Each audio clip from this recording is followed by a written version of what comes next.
Welcome to another Odds HQ NHL betting preview video for Friday, August 21st. I'm Ian Cameron. It is Game 6. It is do or die for the Montreal Canadiens, the Bleu, Blanc et Rouge, as the Philadelphia Flyers look to finish off the Montreal Canadiens tonight. Philadelphia minus 130 favorite, the total 5 in this game number 6. And wow, what a weird, insane, crazy, odd game we saw from these two teams in Game 5. It had a little bit of everything, that game. It finally had some goals for the first time in this series. How about that? I mean, we had so many. Every game had no more than 5 total goals scored in it in this series prior to Game 5 the other night, and all of a sudden we saw a goal-scoring explosion between the Flyers and Canadiens. A lot of that had to do with penalties. Both of those teams took a ton of penalties. It was a physical game. It was a chippy game.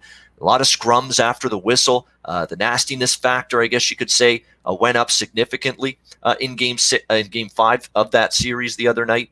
So that definitely is what led to a little bit of a higher scoring game. 7 power plays in Game 5, because of all those penalties. So that led to the higher scoring nature. Unfortunately, that physical uptick in Game 5, and there was a lot more bad blood between the two teams in Game 5, it resulted in a significant injury casualty for the Montreal Canadiens. Talking about Brendan Gallagher, who is a heart and soul player.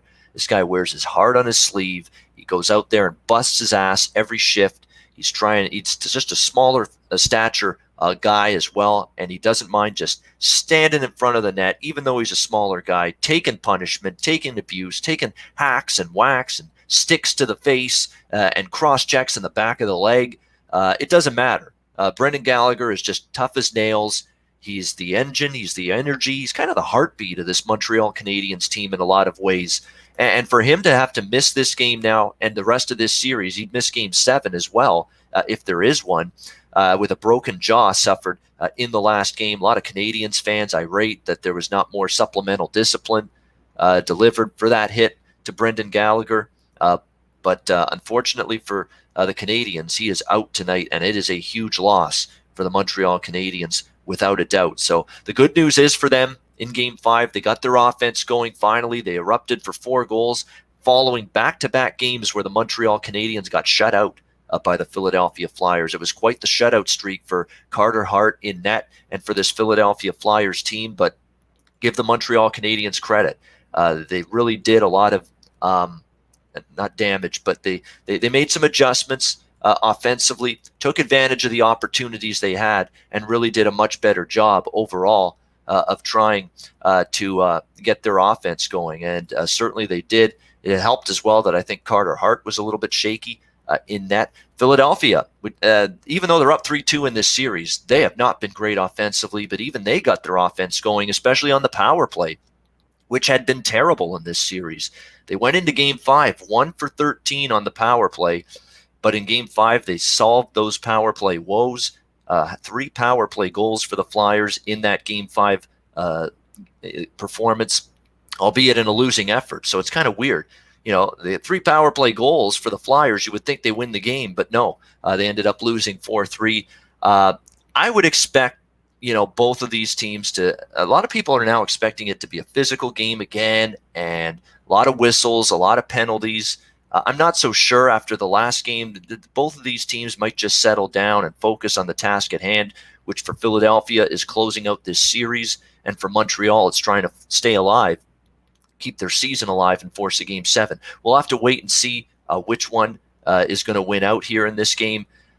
Look, I give Montreal all the credit in the world, and it wouldn't totally shock me if they force a Game 7, because they do have the guts and the heart and the character to rise up, and Carey Price is certainly more than capable of stealing a game for his team, but the loss of Gallagher is massive. Can you count on Nick Suzuki and Yoel Armia?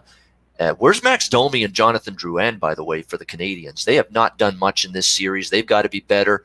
You could even say that on the Philly side with Giroux. Giroux's kind of been kind of quiet in this series, but I'd expect him to be a lot better in a closeout situation like this. More than anything, this is a tricky game, but I'm going to side with Philly, and I'm going to side with the Flyers more than anything because of their track record off a loss, which is not just good, it's unblemished, it's perfect, it's outstanding. Since early January, Philadelphia Flyers are a perfect and undefeated 9-0 in their last 9 games after a loss. That goes all the way back to January, pre-pandemic. 9 straight games where they're following 9 straight games where they've won following a loss. They are a bounce back team. They haven't lost 2 games in a row in forever. Maybe they're overdue. Maybe tonight's the night, but I trust Philadelphia, and I like this team off a loss, off a game that they didn't play their best. And I definitely like Carter Hart, the young phenom in net for the Flyers, off of probably one of the worst games he's had in a long time. He almost got pulled in that game and replaced by Brian Elliott, but the Flyers decided not to do that after the goal that was almost going to pull him from the net got disallowed due to it being offside. But I would expect him to be a lot better. And look, Philadelphia really hasn't impressed from start to finish in this series, and yet they're up 3-2. What happens if Giroux and Couturier actually get going for the Flyers up front? Which they really haven't at any point so far in this series. They really haven't played an A-plus game yet, the Flyers. I just get that sense tonight could be the night, and if they do bring that A-plus game, I think they close out the series tonight in 6. So going to go with the Philadelphia Flyers. We'll lay the minus 130 on Philadelphia to close out this series tonight against the Montreal Canadiens in 6 games. That's my Odds HQ Friday NHL betting preview video best bet. All right, that'll wrap it up. Thank you to everyone for watching. I'm Ian Cameron. Make sure you check out odds.com every day for great sports betting content, and keep on tuning in daily to the Odds HQ YouTube channel, which has now hit 6,000 subscribers. We got to keep increasing that number, but it's great to see over 6K subscribers now to the channel. We have great shows, great videos daily from a sports betting standpoint on the Odds HQ YouTube channel, so keep on checking those out.